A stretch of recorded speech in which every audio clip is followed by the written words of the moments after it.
season of the Hot Button School Conversations discussion series.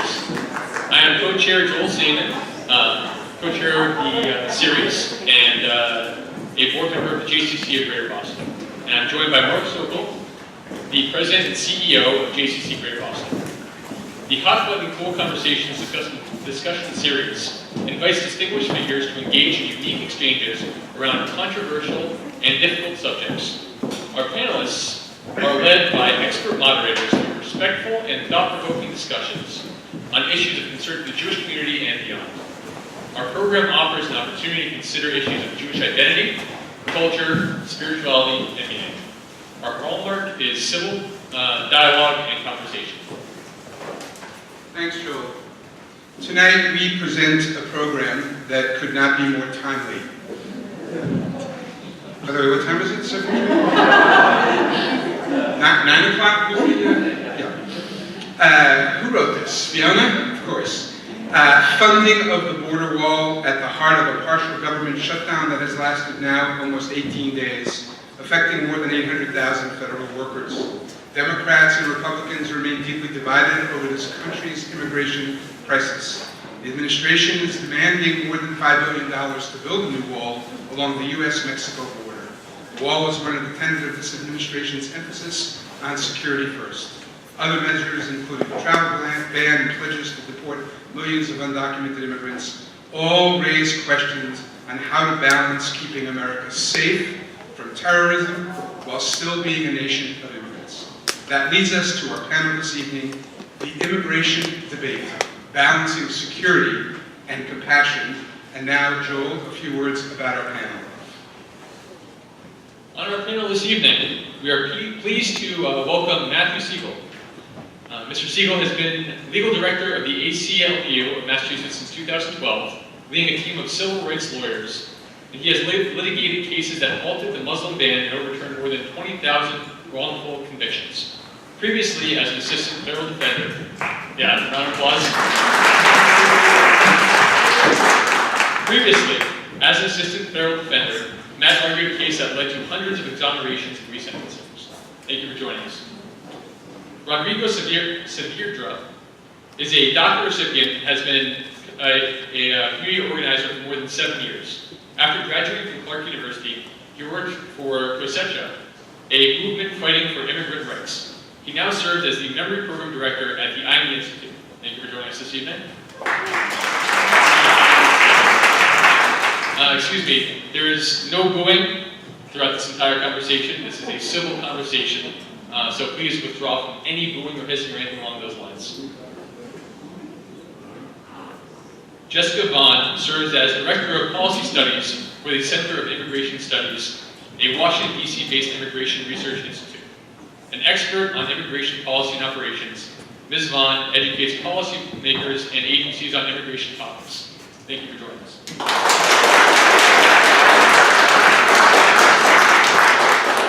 And our moderator this evening is Julia Preston. Ms. Preston is a contributing writer at the Marshall Project, a nonprofit journalism organization focusing on criminal justice and immigration. She previously worked at the New York Times as a national correspondent covering immigration. Thank you very much for being the conversation. Just a few final reminders and thank yous. As we begin our program this evening, we'd like to thank our donors. Without their financial support, we would not be able to produce tonight's program or any of the almost 30 programs we have produced over the past 6 years. We appreciate your commitment to fulfilling the mission of both the John Segal Hot Button School Conversations series and JCC Greater Boston. Tonight's program is being recorded, not by the police or the FBI, it's being recorded, I assure you, and will be available for viewing online at WGBH's Forum Network site, www.forum-network.org. And this event this evening is co-sponsored by our partners and good friends at the Vilna Shul Boston Center for Jewish Culture. It is important to note, this conversation, like many of the topics we cover in our John Segal Hot Button School Conversations series, is about the impact of current issues and policies on the community, and is not about any particular candidate or election. The JCC Greater Boston does not endorse or oppose candidates for public office or political parties.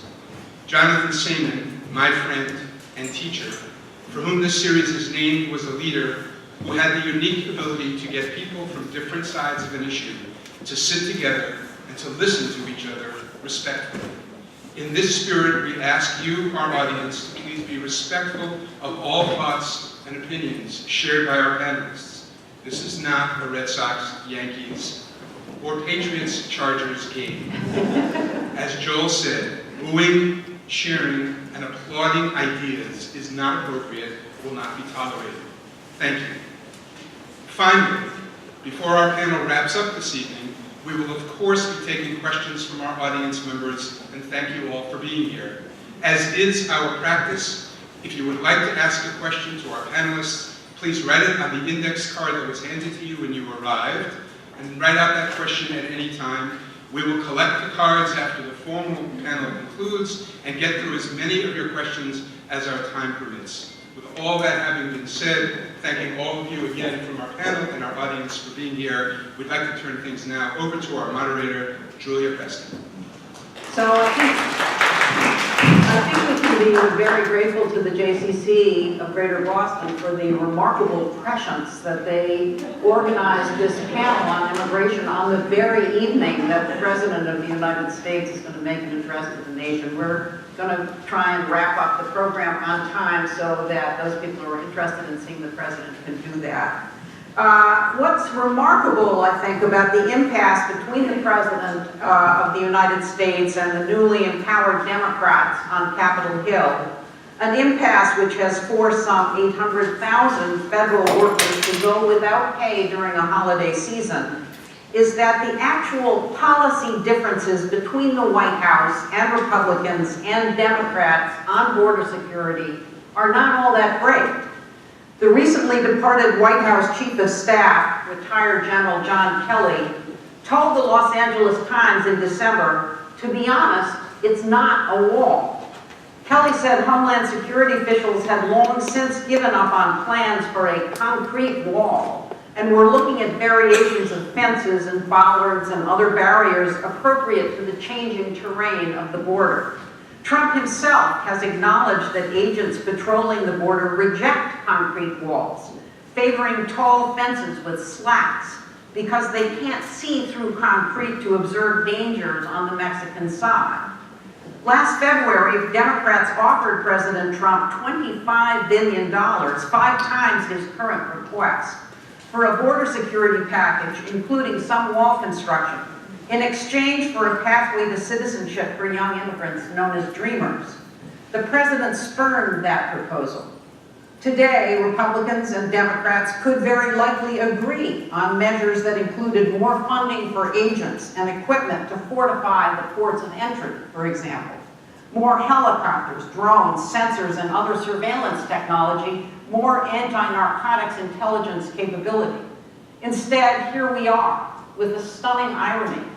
Tens of thousands of the federal employees affected by the shutdown are Border Patrol and TSA agents and Customs and Border Protection officers, employees who have to keep working even though they are not being paid. The very border protection employees that President Trump says he most avidly supports. By this time, the President has made it clear he isn't really interested in what policy wonks say is the most effective and efficient border security. President Trump wants a wall with a capital W. He wants a monument. He wants a big physical structure that materializes his concept of immigration and the grave risks he believes it poses for the United States. He wants a barrier that he can point to and say he is keeping out the drug traffickers, the human smugglers, the MS-13 gang members, the rapists and cop killers, the Islamic terrorists who he says are hiding among the migrants and the families with children and the refugees who are making their way towards our borders. No amount of fact-checking and policy analysis has changed the core idea that animates President Trump's politics. An idea that has always been part of America's social thought, but has only occasionally risen to the salience that President Trump has given it. The idea that immigration is basically dangerous for the American people. As the President has dug in on the political symbolism of his wall, the Democrats have dug in as well. At the beginning of the shutdown, they were arguing that the wall was just a gross waste of taxpayer money, an idea which most civil engineers would probably support.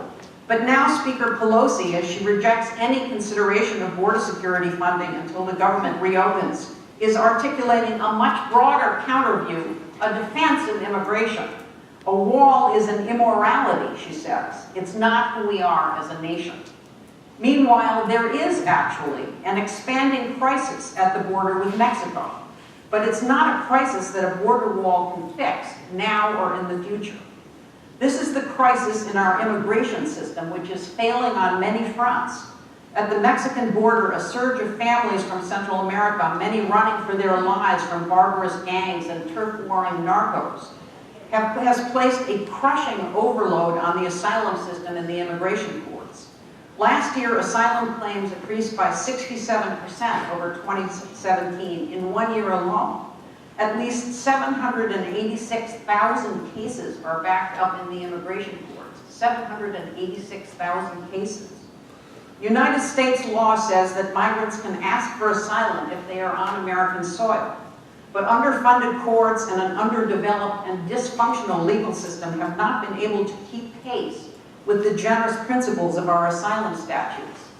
And the Trump administration has responded by attempting systematically to close down the legal opportunities for asylum seekers as well as for many other immigrants. And yet President Trump's policies intended to be the most forbidding deterrent to new migrants appear to be having little dissuasive effect. So our discussion today will center on the troubles and tensions in our immigration system and the aspiration and need to find a balance between security and compassion as we debate how to fix it. So I'll start by asking questions about the border wall, and then we'll bring it back to local issues in this area. I'm going to start with Matthew. President Trump's border wall is part of the administration's plan to create deterrence to dissuade migrants from trying to cross the Mexican border. Another effort in that regard was the family separation policy this summer. The ACLU was in the forefront of litigating over the family separation policy. How did you get involved in that? And what was the impact of your litigation? Where does it stand now? Okay. First of all, thank you all very much for having me at the JCC. Thank you all for being here. There is a slight connection, there's this connection, as you say, between family separation policy and this idea of a wall. It's part of an effort to keep people out. One of the most important things about the family separation policy is that it was expressly designed to hurt people as a way of dissuading them from coming to the United States. And to hurt people in one of the most devastating ways you can hurt them, which is to take away their children. And when I say take away, that's a word that I use intentionally because we now know that that wasn't the policy and that there was no plan to reunite parents with their children at the moment that they began doing this. So, as I understand it, when you take something away without any plan to give it back, that's stealing.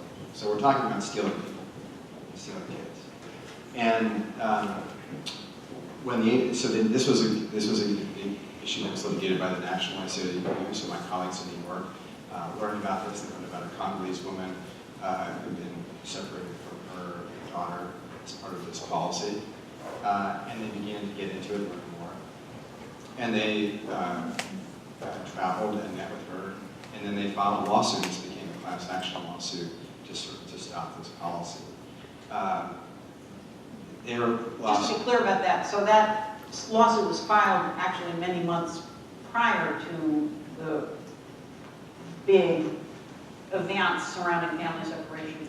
That's right. That lawsuit had been going on for a little while, and then probably through some folks in the media who began to take an interest in it, and some revelations that came out, like the fact that it was an intentional policy of doing a number of things to cause the separation, but one of them was to prosecute people for the misdemeanor offense of illegal border crossing, and to use those prosecutions as a mechanism to separate the parents from the children without reuniting them. And So it took a while for that all to come out, but by the time it became a major news story, this ACLU nationwide lawsuit had been going on for a little while. Where that ended up was that the policy was halted by executive order, and the lawsuit has resulted in court rulings that require the reunification of families, which again, there was not otherwise a plan to do that. In fact, one of my law school classmates quit his job at the Department of Homeland Security not too long ago, and wrote about it because his job there was to safeguard civil rights for the Department of Homeland Security, and he realized that what they were doing was assisting with the job that he had to do. Here in Massachusetts, we represented one woman whose daughter was taken from her at the border, and just to give you a sense of how arbitrary the situation can be. When she learned that this was going to happen, just because someone who works for our government said to her, well, do they celebrate Mother's Day where you're from? And she says, yes. She says, well, happy Mother's Day. And then that's when they told her that they were taking her daughter. So, we were able to play a small role and help to get her daughter back together with her. Got back together at Logan Airport. It was great. But to get it connecting this back up to your overall question about balancing security and compassion, there are some issues, and I know our panelists can speak to this, where that is required to think about, thinking about balancing security and compassion. But on so many of the issues that we've seen in our work, family separation, this wall that's really sort of a monument to a person, that is not what's going on. That is not the effort. It's not an attempt to balance security and compassion. It is an attempt to hurt people. So Jessica, what do you think about the wall? Is the president on the right track to be insisting on the physical wall? Has this been a useful way of framing this discussion? Well, I think it has, first of all, I do believe there are legitimate operational reasons and security reasons to have physical barriers at the border. They definitely work. I imagine that you've traveled to San Diego sector and El Paso and other places that I have along the border, and there is a huge difference because of either the triple fencing or other fencing that's been placed there. I think it has been, what this discussion has done is really show Americans the different approaches to border security.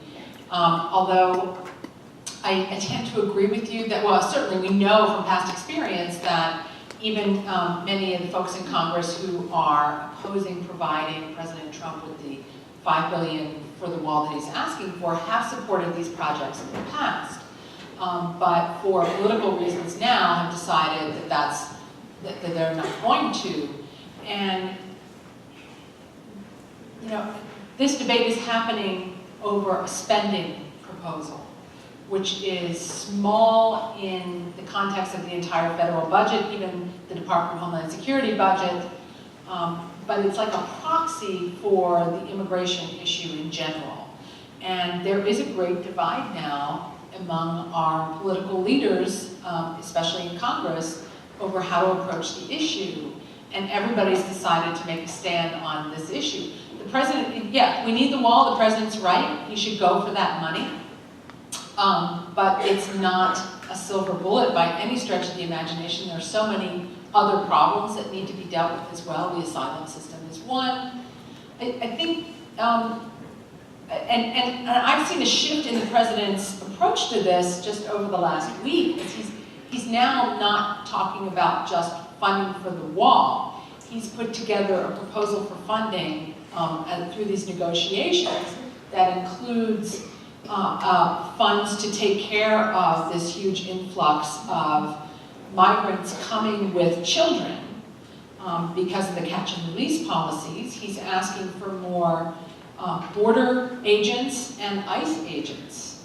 And he's asking for more facilities for Customs and Border Protection, the border security agency, to use that presumably would be where a lot of the people who are now being released could stay. I mean, in recent months, we've seen a huge spike in the number of people arriving with kids because of prior court cases.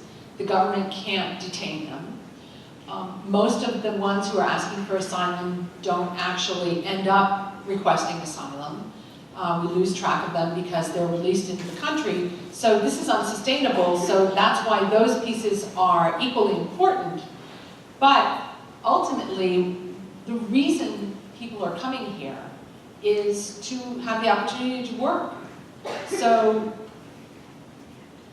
the federal government needs to find, if we're going to control illegal immigration, we need to cut off the magnet that is bringing people here illegally, and that is the opportunity to work, and the wall isn't going to do anything about that. The wall also is not going to help with the problem of people overstaying visas, people who come in on the visa waiver program or get a visa and overstay that. And those, again, that comes back to the prospect of employment. So there are a lot of other tools that could be used. He's not going to get money for those things on a spending bill, because they're not so much spending issues, policy issues. Congress needs to change some laws, but And also, this is the proxy for the whole immigration issue. is it fair for some federal employees to be asking why this debate has suddenly been framed within the context of a shutdown of the federal government? I mean, it seems like it's a vast debate that... Right. And that's why I think I'm hopeful that they're going to keep it narrowly focused on funding for the wall, because that's what's, and some border security as well, using the wall kind of metaphorically, I guess, barriers at the border, rather than trying to solve all of these other immigration policy issues over $5 billion. Yeah. Rodrigo, you came to the United States as a young child from Peru. You didn't cross the southwest border illegally. The whole border debate is really not a personal issue for you. It's kind of remote. And when you hear the president talking about the wall and the need to keep out these criminals and, evildoers and narco traffickers and the negative imagery that he has created around immigration, what do you think? How do you react to that? What is it? How do you experience that, and how are immigrants experiencing that here in Boston? Well, the way that I see it is there's a fundamental issue with looking at the border wall as a solution to the problems of migration. And I think even though he depicts a lot of people coming in as being drug lords or working for the cartel or being criminals, a lot of the people that are coming in because they're looking for jobs, as you're saying, and they're looking for the opportunity to work. And I think one of the issues is systematically that problem isn't going to be solved by a wall. And I think one of the big issues is because here in the United States, whether we want a wall or not, we have to understand that there's sort of an economic dependency in certain parts of our industries with immigrants that are coming in through the border. And I think once we start changing that, we're going to start seeing some of the effects of what it means to have an economic dependence on undocumented immigrants in industries in the United States. So, for example, around 53% of undocumented farm workers are undocumented. So the agriculture industry is largely held by the work that undocumented immigrants do. So I feel like in order to solve the problem, we need to sort of zoom out and think a little bit more largely and say, you know what, we can't think in this in an isolationist way. We can't think about the politics as just being domestic. But we really have to understand what is going on in Central America and South America that are making people come here.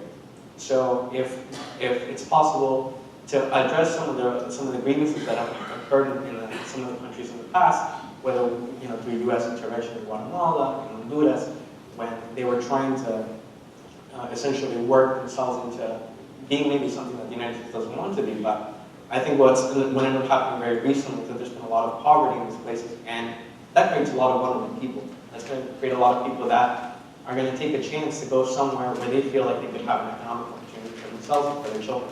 Now, that's not to say there's local governments are not corrupt or anything like that, but I think a wall in itself is not going to solve the issue of undocumented immigration. And I think for really to solve it, that means we need to be able to figure out how is it that we can make the conditions of people better in the countries that they're in order to do that. And I think for the people that are here, we need they're already here, and I think that they deserve a right to stay here.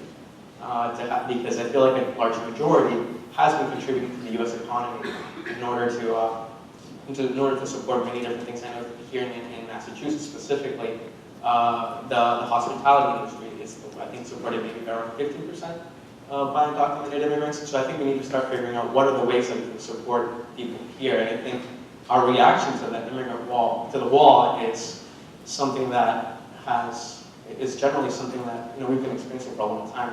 It's just more conversations on the for us, it means more separation from our families. It means more fear of being able to go out to work. And I think, I think the way that we see it here in the immigrant communities is, I think it's an argument built upon fear of the other. And I think that in itself is larger than the immigration debate. We need to solve that. So, Can I just, yes, I mean, because you alluded to this also, it's been described, the president or others who support immigration enforcement, it's been described as fear of immigration or fear of immigrants. I don't see that at all. I think that what people understand is that there are risks to uncontrolled immigration or not knowing who is coming in, not of all immigrants, but of bad actors who are able to take advantage of a system that is out of control. but I think what the question that gets raised is that the president keeps talking about a wall, and the type of, I'm sure that there's a pretty broad consensus in the country that we don't want terrorists coming into our country.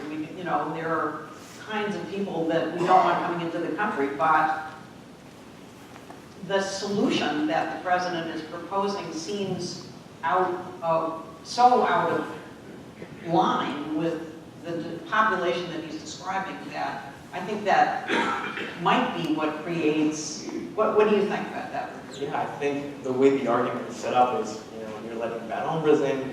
There's connotations there.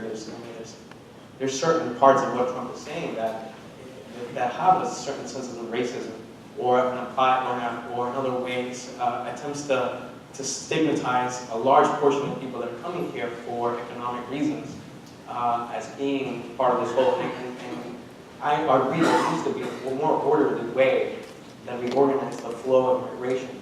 However, I don't think the wall is going to be the way that we're going to be able to solve it.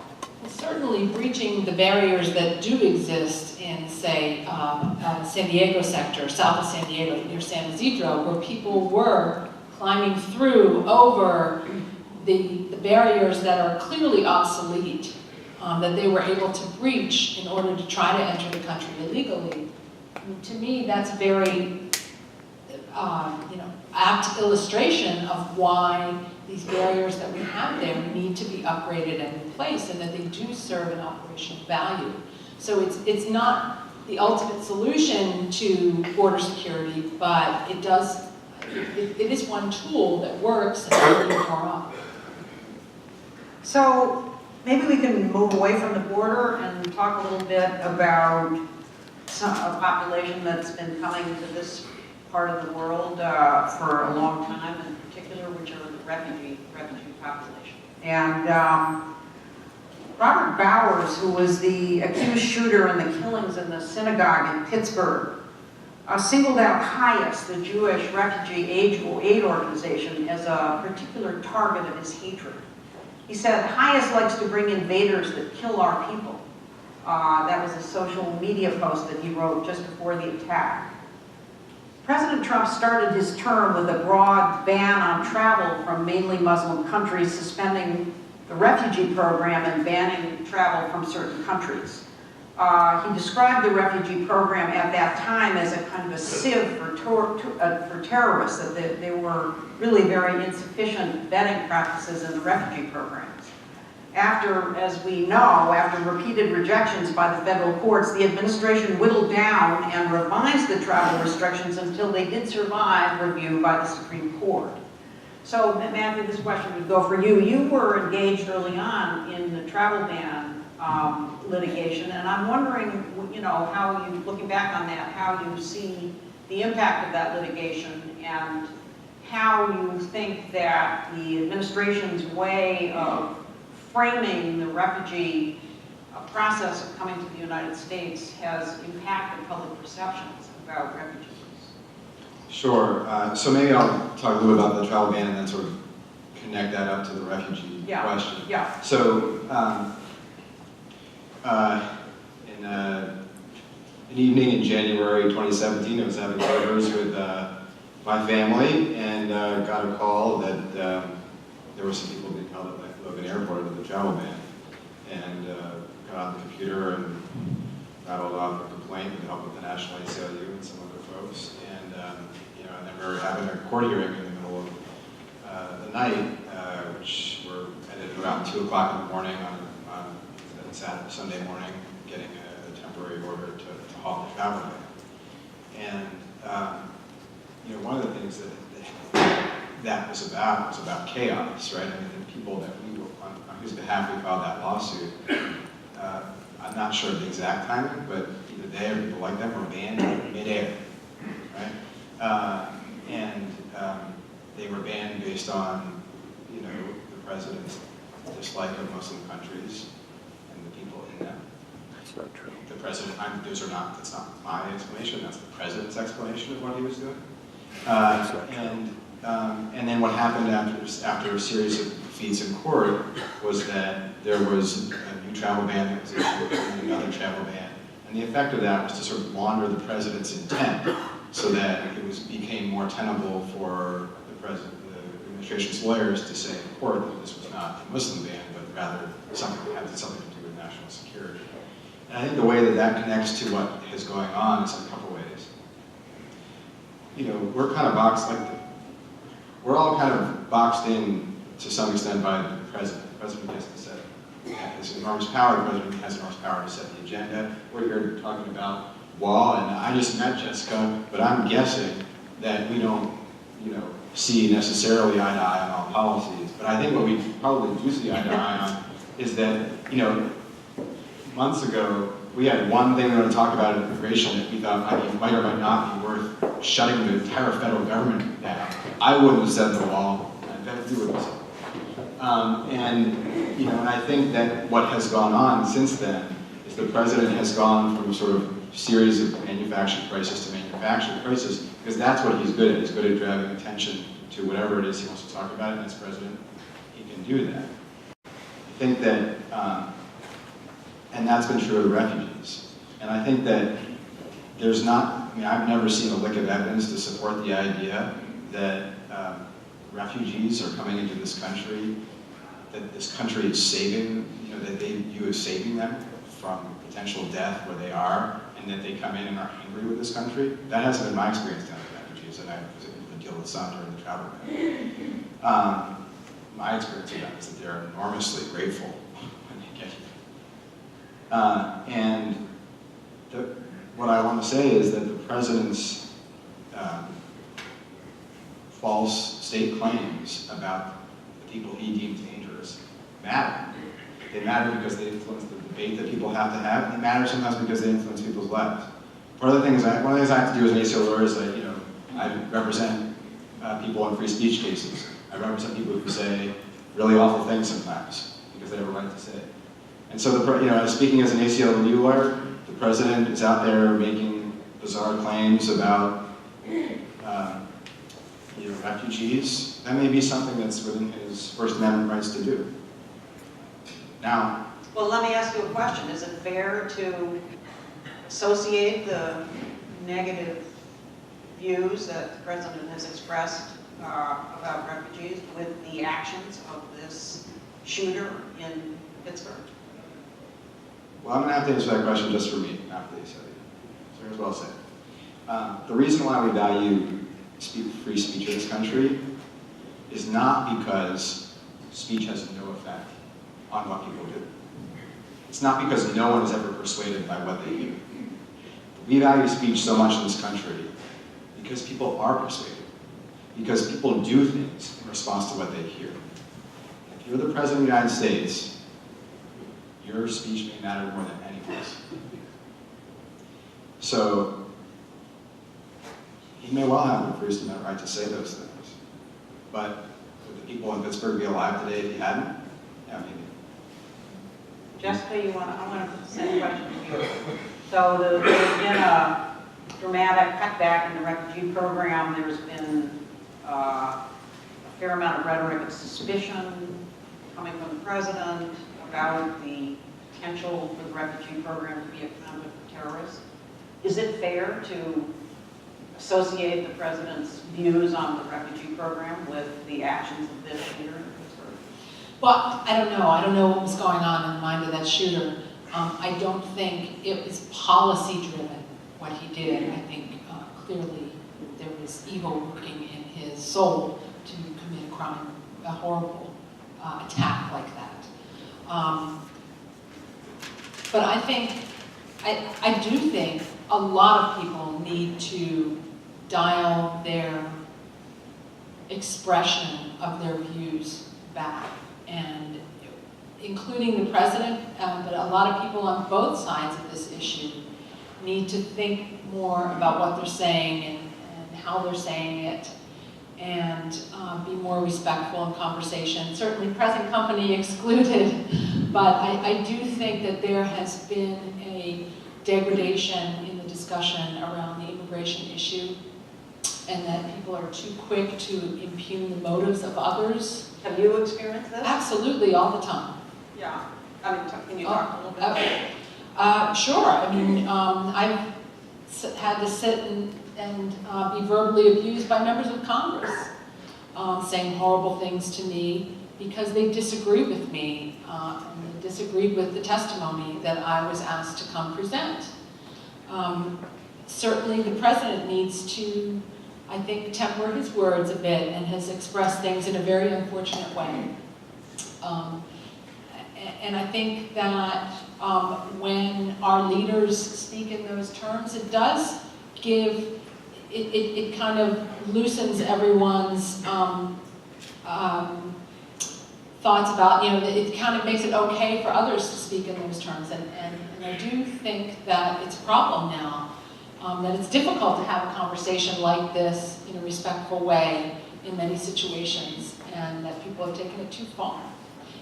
So yeah, I would like to see more moderation and care taken in expression by both sides. So Rodrigo, you've been involved with organizing the community on the ground here. In an environment where obviously there's a lot of pressure on undocumented people. There's the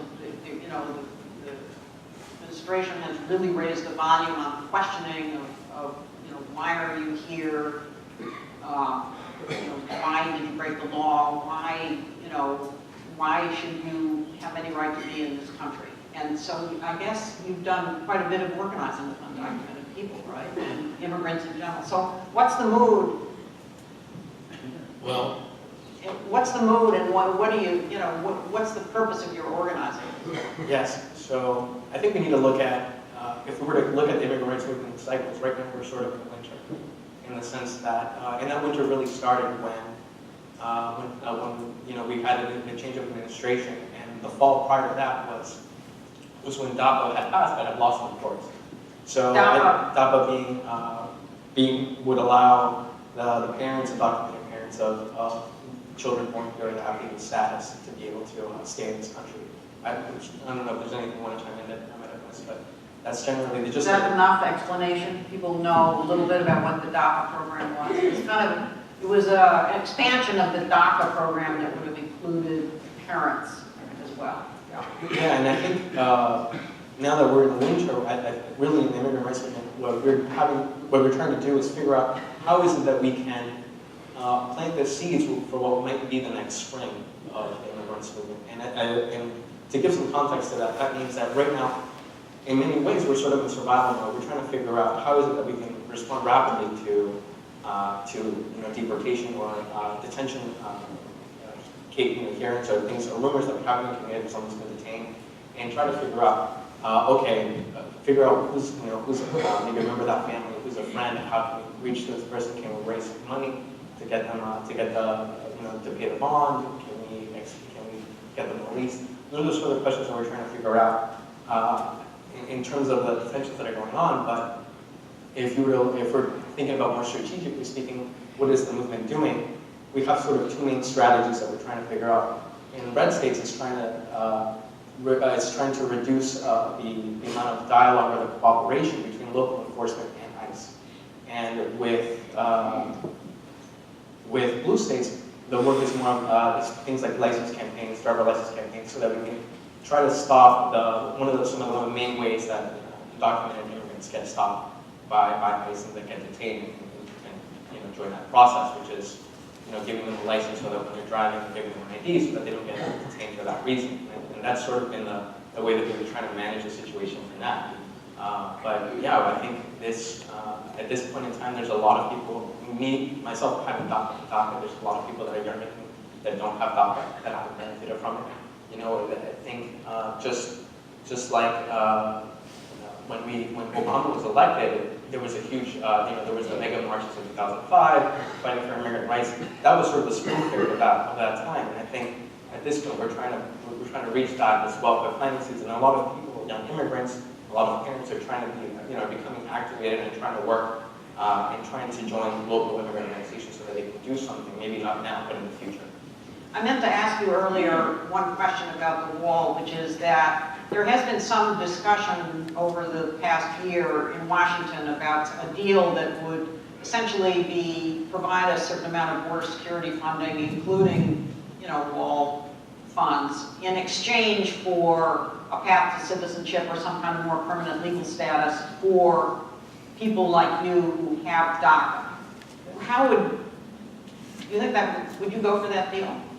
Would I go for it? Would the community go for that? Yeah, I think the community, there's people that are parents that would love to see their children have some sort of legal status. There would be people that are dreamers like myself that might feel happy or glad that they have something. I think generally there's a level of complacency around the immigrant community because we're going to get whatever we're given, and there hasn't been a lot of organizing to try to get some sort of push or have demands for something else. Which, personally speaking, I think that the tone in which we've spoken of as dreamers, of being these students that have great grades or have succeeded in life or have climbed up and have some sort of form of American dream, that I believe that that argument is made at the same point in time where they talk about our parents as if they're criminals or as that they don't belong here, and there's no way that I'm gonna personally try to feel good about any kind of deal that might include me, but speaks ill of my parents and all the sacrifices they made. But would you accept it if it came down? Well, how would accepting it's not something like if it's there? Is there something because I don't have agency in doing it? Yeah. There's no agency in me. I mean, if I receive it, Well, but it would make a difference. I think Dreamers supported it as opposed to if they. I mean, I don't think there's a consensus on what I'm trying to say. Yeah. People would be glad about it. Some people might feel like it's not enough. Some people feel like it's admitting people in the community. There's always a I mean, it's always seemed to me that there was an obvious deal to be made. Border security and Dream. Yes, I think general. But I guess it's not so obvious that we haven't made it to now. Yeah. Okay. There's a lot. I still think there's. I don't know. That's not something I would support. Yeah.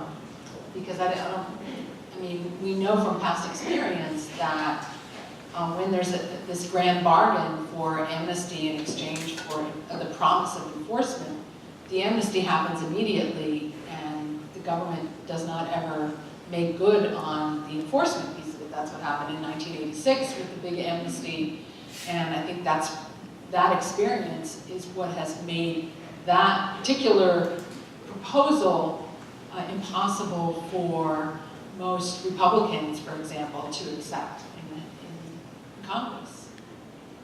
That people want to see, there is a crisis at the border now, and people want those enforcement questions dealt with so that they can have confidence that the laws, when they are changed, will be enforced, and that there won't be another wave of people coming over illegally, assuming that there's going to be another amnesty. So, coming off something that Rodrigo said, I wanted to ask you, is Massachusetts a sanctuary state?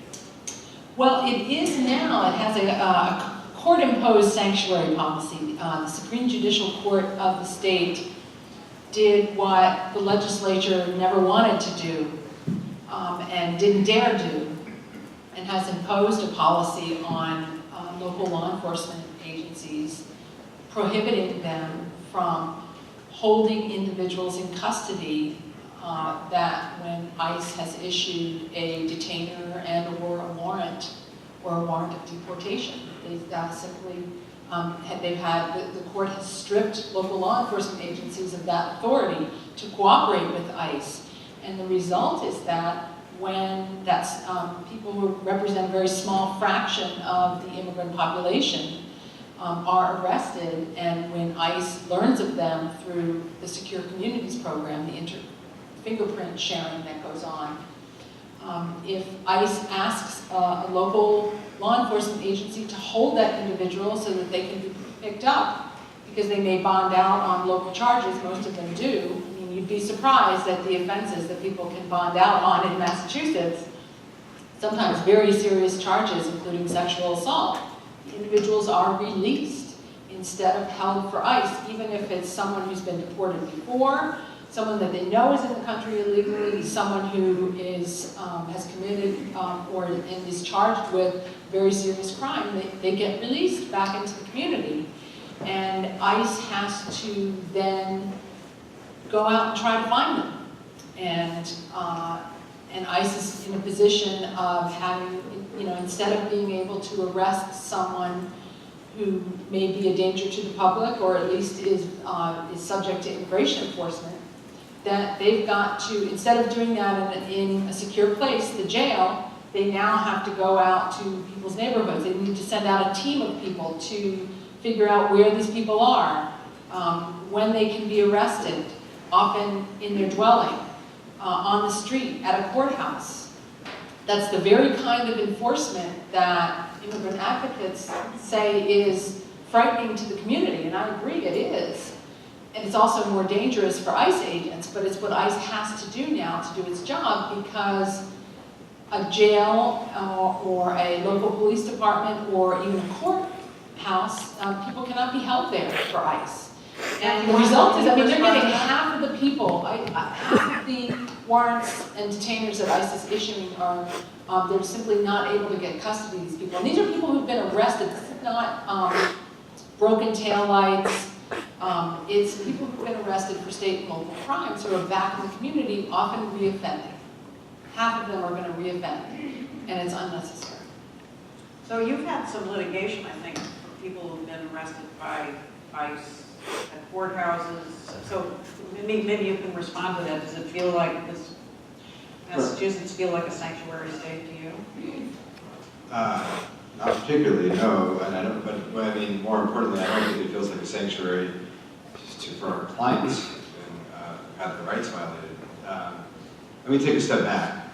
So the case that Jessica was talking about is a case called Commonwealth against Lund, and it does concern this notion of a detainer.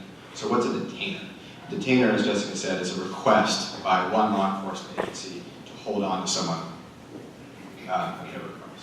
Always accompanied by an arrest warrant. It is something that ICE calls a warrant, but it's not a warrant. And it's not in the Commonwealth. The court's decision was based on that problem.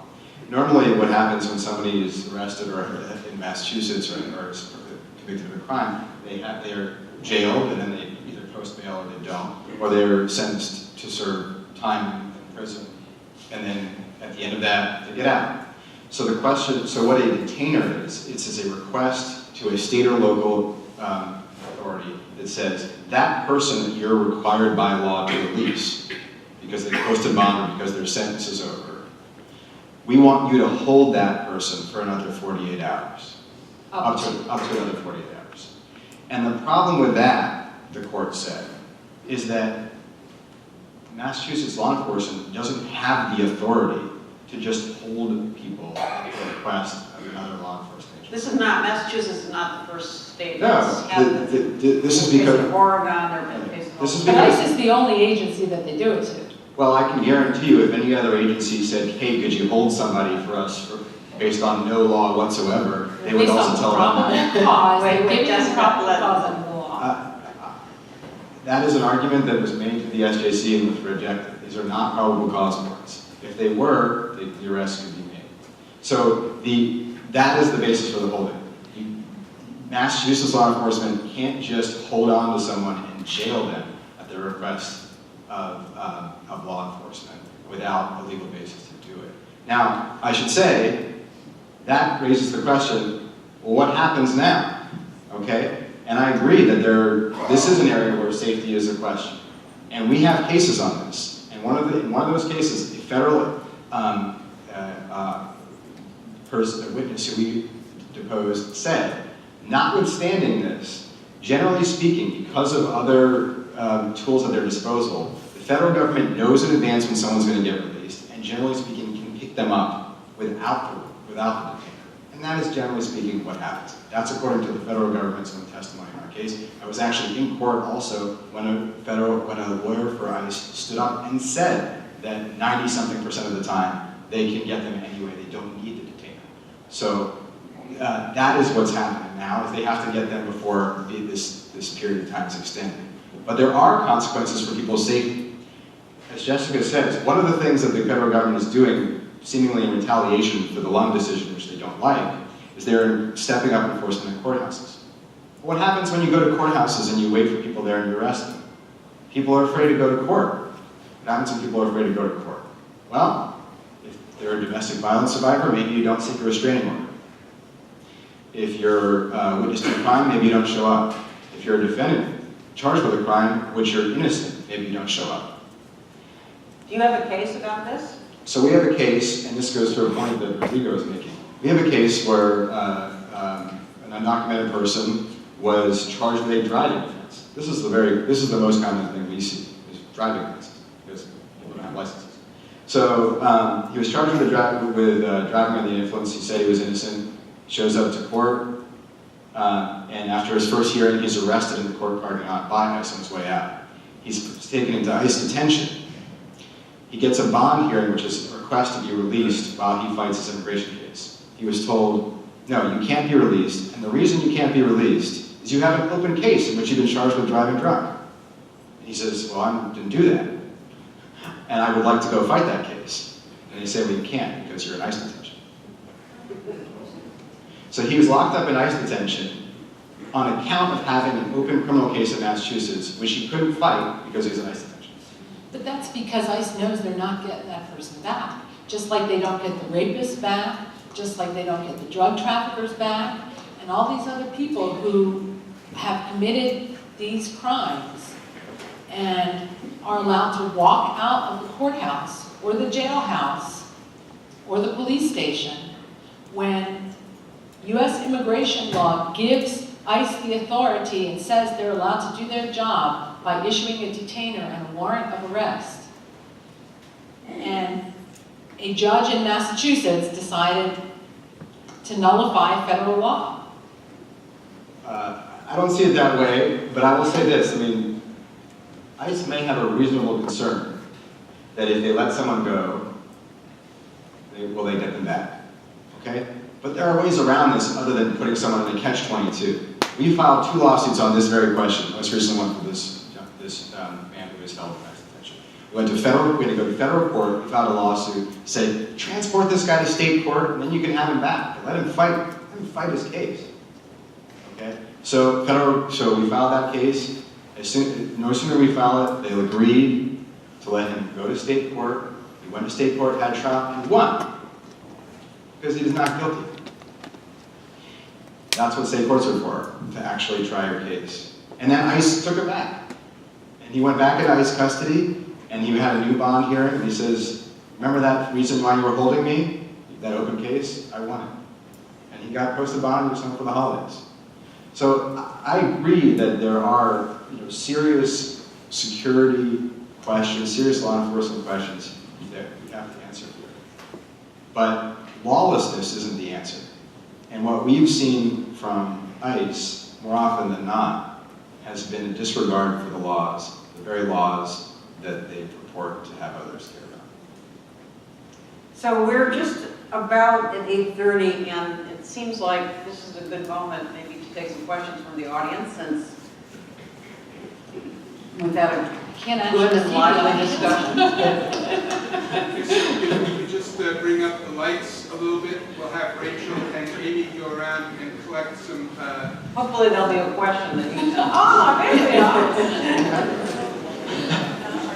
By the way, while you're framing your questions, I have realized what the solution to the current crisis in our country is, and that is that everybody this evening who is here on the panel and in the audience is so well behaved that I think if we take the leaders of our government and we just bring them all to the JCC and tell them to work it out, then we'll have the problems resolved in a very short amount of time. Can I get a round of applause for that, at least for coming to this?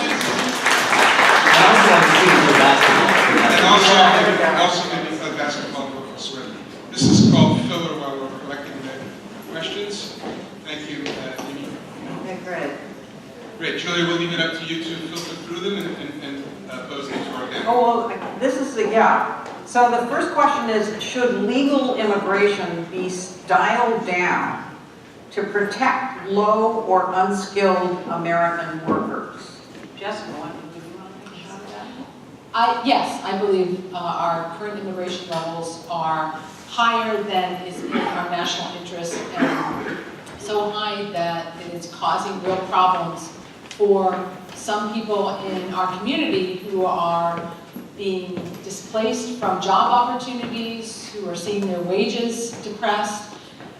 We've seen a perfect example of that here in the Boston area a few years back when the Hyatt company decided to replace their longtime housekeeping staff of 92 people, mostly women, many of whom have been working in those jobs for years, raised their kids on those jobs, were being paid something like, I think it was $14 an hour at the time, this is back in probably almost 10 years ago, paid benefits, paid sick leave, vacation, and they were told to train their replacements, literally. Instead, Hyatt went with the staffing company who brought in workers who were in the country illegally and instead paid them much less than $10 an hour, no benefits, no paid time off for sick leave or vacation. And this is what happens when employers are allowed to get away with hiring illegal workers, and the same thing happens when we have a legal immigration system that is bringing in people who are not well equipped to necessarily work in high-skill, high-wage occupations. They too are displacing Americans who are now out of work. We bring in about 1 million legal immigrants a year. About 500,000 people are settling here illegally each year, and more than 500,000 guest workers. And that is having effects on people who are, for whatever reason, haven't gotten a college education. In some cases, it's affecting white-collar workers who are competing with guest workers. So yes, we need to cut it back. We need to, I believe we need to cut back on the chain migration categories, and the visa lottery, and reform our employment-based immigration system as well. But I think, yeah, the numbers are too high. So I would just point out that we do have the lowest unemployment in the United States right now that we've had in, what, 20 years? So We also there have doesn't seem to be an unemployment problem. I'm 6 gonna ask- million high school dropouts who are not looking for work and are not counted in the unemployment rate. And about 40 million total in that category. So, Rodrigo, I'm going to ask you to also respond to that question. Should legal immigration be dialed down to protect low or unskilled Americans? Well, I think as it stands, you know, the immigration system is disorderly, and we need to make it more orderly. And however, I think that currently present within the United States, there are over 11 million undocumented immigrants, many of them who work in this country. And I think we need to understand that there's an economic, as I was saying before, economic reliance on people that are undocumented. For the hire company to hire undocumented workers, is it on the fault of the immigrants themselves, or is it on the fault of that hire company? Right? Who is it? Who, you know, like it's not just a relation. It's not a one-way relationship where we're getting hired, but it's a two-way relationship. There's also the employers as well that are benefiting from the exploitation of workers that are getting paid $10 an hour, are getting sick leave, they're not getting any vacation, whatever that may be. And we need to make sure that the way we address, I think, illegal immigration, I think the way that we change the framing of how we understand what it is an immigrant is, I think for a long time we've been trying to do it via electoral means. And I think this time, for I think the next cycle of the immigrants, we're going to have to do it in a way where we actually show our economic power.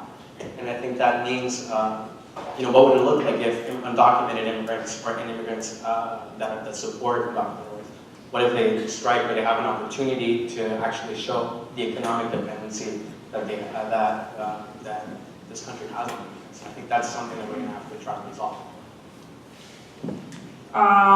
Here's a question. It says, unless you believe in open borders and think illegal immigration is a good thing, why is a wall immoral? Unless you believe in open borders and think illegal immigration is a good thing, why is a wall immoral? I'll take a crack at that one. Okay. You know,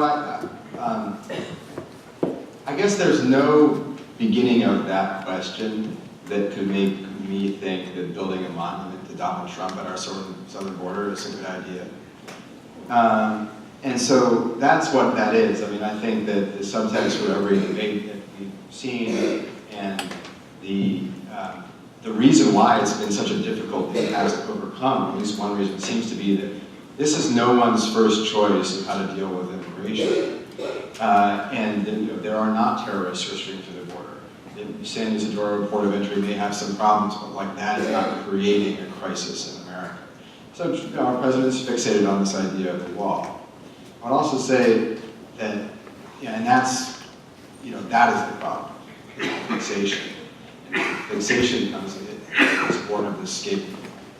And I also say, the term open borders. I'm a civil rights lawyer. The goal that we've had in our work has not necessarily been to achieve a particular immigration outcome. It is to make sure that our laws and freedoms in this country are respected. And what we have seen, whether it's family separation, which is a nice way of saying steal our children again, or the travel ban and this court case. We have a case where our clients are eligible to receive green cards based on regulations that the government itself issued. And when two of our people showed up for their immigration interviews to confirm that they're married to U.S. citizens, which is the basis of pursuing the green cards, they were arrested. They were arrested seeking their green cards through a system set up by the United States government in a sting operation to catch them following the law. So, I think that is the backdrop of some of the things we've seen about the border wall. It is consistent with what we see from the administration, which is a disrespect for the laws of this country rather than an attempt to protect We have a question about the DACA program. Basically, it says, what is going to happen to the, likely to happen to the DACA recipients? Are they currently being deported? I don't know, maybe Matt can speak more to this, but in my experience, there have been people, that regardless if you have DACA or not, that we're still being detained. And because I feel like in some ways, in the immigration system, sometimes there's no due process in the way that we get treated. There's expedited hearings, or sometimes we don't even know where people are, so people don't have a chance to be represented. And I think for people that have DACA right now, it is a way that a protection for many of us now for being able to stay in this country legally. And yeah, people are not, in my experience, a lot of people are not getting deported. We're not able to travel out of the country. They know where we live. We have to let them know where we live for every 2 years, what job we have, how much are we making, all this information. The government has it. So really it's, in my experience, there hasn't been a lot of deportations and documenting people from the community, but yeah, the government itself knows a lot of information about us right now, so they can keep tackling us any way they want. But the current situation is that, correct me if I'm wrong, but the cancellation of DACA has been suspended by the federal courts. That's right. And so current people who had DACA at the time of the cancellation have still been able to renew. That's right. But no new DACA permits have been issued. I believe no. Am I right about that?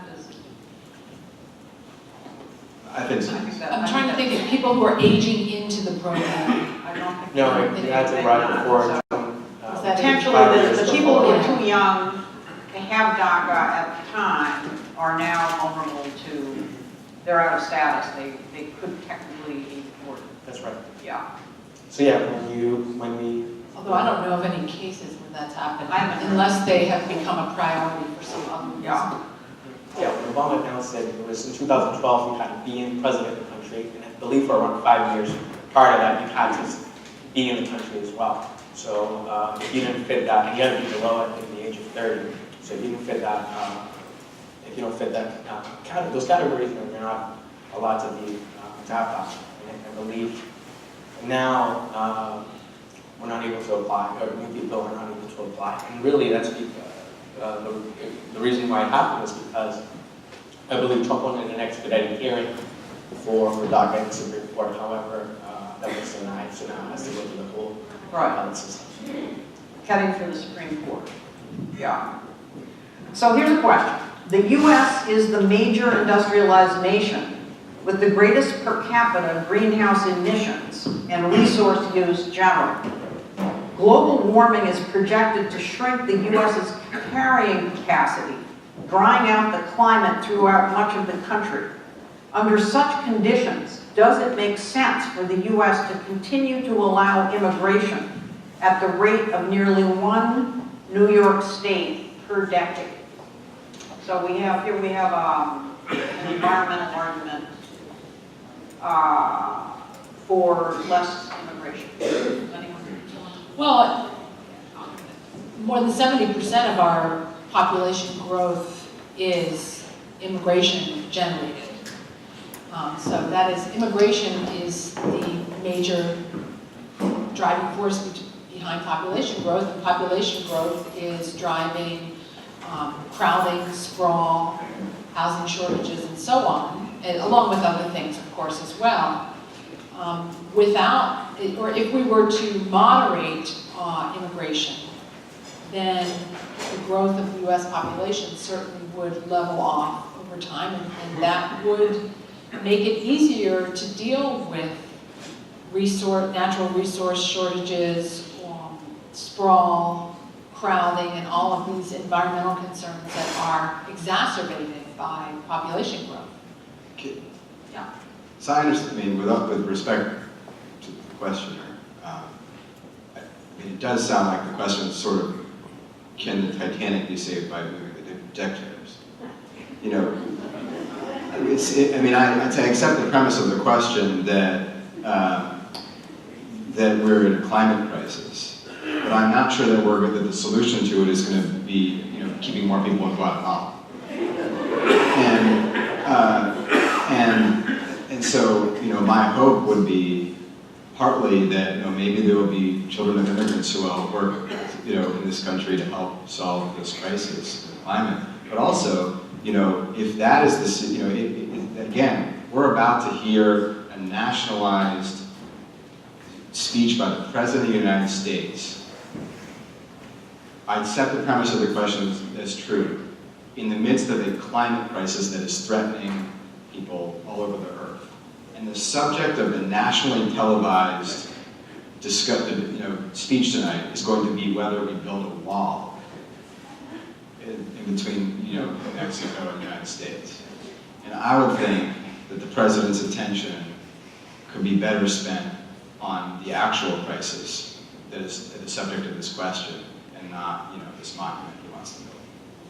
But if you accept I think to add to that, I think we need to understand the reason why we're in a climate crisis is because of the way, is the manner in which we consume as a country. We consume resources without enough resources to meet those needs, and because of the patterns that occurred in that, you know, people become displaced, people from, you know, countries that are, you know, island countries become displaced, you know, rising sea levels have, and a lot of challenges with corporations displacing people out of their lands have caused more challenges where people have to immigrate, have to move, and that's in itself another reason why I think immigration is being driven into the country. But I think that immigration itself won't be able to change that. It's not just a U.S. problem; it's a problem of the whole world that we'll have to address. We have to address some fundamental things in the way that we live in this country. We're going to have to change the way that we consume, the way that we engage with our natural resources. And, I think that's just a larger question. You're right. If you accept that the United States bears a disproportionate responsibility for climate change, and if our population growth is one of the things driving our environmental footprint that we leave, then it's hard to escape the argument that continuing such rapid population growth is not going to make it harder to deal with this problem.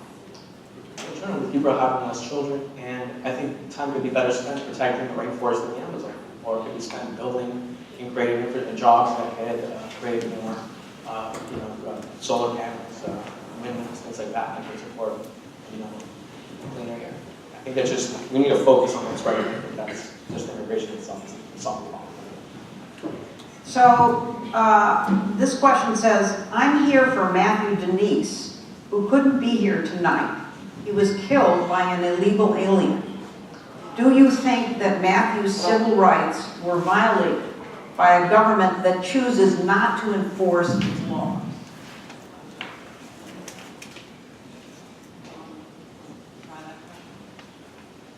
I'm just going to say I'm terribly sad for the person who's in a position to write that. It sounds like an awful thing. I'm a parent. And I can't imagine really how terrible that must feel. But no, I don't have an answer to the civil rights question. I'm not going to speak to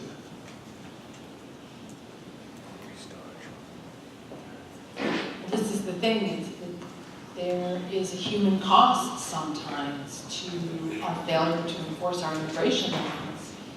And by no means does that mean that all immigrants, all illegal immigrants pose a threat to anyone. But when we don't enforce laws, when we have policies that serve to protect those who are causing harm, I mean, that's really the issue, is how can we enforce our laws in a way that makes sure that that small fraction of people who are going to do harm are the focus of enforcement efforts. And I think that there's a pretty clear record that sanctuary policies are protecting the wrong people. I do want to say just to that, I mean, I think that there are people have different views, you know, Jessica and I may have different views about how best to, you know, what laws are best, but everyone who's coming at this problem is coming at it from the perspective of trying to come up with a system that's going to work best for the most people possible. You know, when we talk, you know, there are people who don't think that law enforcement should respect detainers. There are police chiefs that we're in touch with who say, look, if you know, people in the immigrant community are afraid of law enforcement, then we don't hear about crimes, we don't hear about dangerous people that we want to hear about to keep communities safe. So I think one thing that, you know, is kind of encouraging about a lot of the work that we do is that, I might want to set the president aside, but a lot of the people that we are in touch with, even when we disagree, I mean, everyone is trying to come up with a system that's going to work best for everybody so that, you know, people are as safe as possible. Yeah, I think I just want to, I don't want to politicize it, I just want to express my condolences to the family as well of Matthew. Yeah, I think to have real, you know, there's true safety and there's what I would argue false safety. I think one is because you know your neighbor, and the other one is because you hurt your neighbor. To work. I think it's a false dichotomy. I think we need an integrated country. We need it, I think, for us to make sure that we're protecting the community here. We need to make sure that we know each other and we're able to have an opportunity to have dialogue, or have an opportunity to make sure that we're addressing some of these issues, you know. But yeah, I think we need to make a difference between having you know, for the whole community, immigrant community. I think between having fear, there has to be some faith that maybe together we can resolve something, and create something together that's maybe better. And I think that's really up to us getting to know each other a little bit more. So, yeah. So no, I think this is probably a good place. You know, the president's going to be speaking in 10 minutes, and maybe there are people in the audience that do want to hear him speak, and so maybe this is a good place for us to. So, two things there. I want to thank our panel and our speakers.